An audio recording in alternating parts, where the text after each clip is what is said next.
ఇంగ్లాండ్తో test series ప్రారంభానికి ముందే టీమిండియాకు షాకుల మీద షాకులు తగులుతున్నాయి. ఇప్పటికే టీమిండియా టెస్టు కెప్టెన్ అయిన రోహిత్ రిటైర్మెంట్ ప్రకటించగా తాజాగా అతని బాటలోనే సీనియర్ ఆటగాడైన విరాట్ కోహ్లీ కూడా రిటైర్మెంట్ అయితే అనౌన్స్ చేశాడు.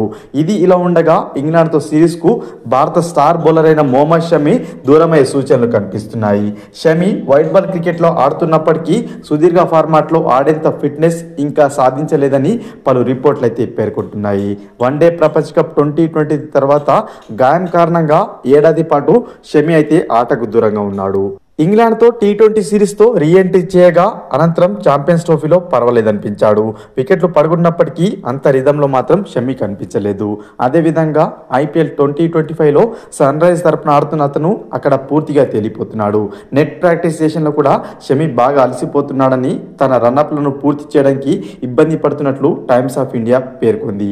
అంతేకాకుండా చిన్న స్పెల్లు వేసిన తర్వాత డగట్లోకి తిరిగి వస్తున్నాడని, అందుకే ఇంగ్లాండ్ టూర్కు అతడు ఎంపికయ్యేది అనుమానంగా మారిందని టైమ్స్ ఆఫ్ ఇండియా పేర్కొంది. ఇదే జరిగినట్లయితే మాత్రం టీమిండియాకు మరో షాక్ తప్పదని చెప్పుకోవచ్చు. ఇక షమి స్థానంలో ప్రసిద్ధ్ కృష్ణను సెలెక్టర్లు ఎంపిక చేసే అవకాశం ఉంది. ఫ్రెండ్స్, ఈ వీడియో కనుక నచ్చినట్లయితే లైక్ చేసి షేర్ చేయండి. మరొక ఇంట్రెస్టింగ్ క్రికెట్ అప్డేట్తో మీ ముందుంటాను ఫ్రెండ్స్.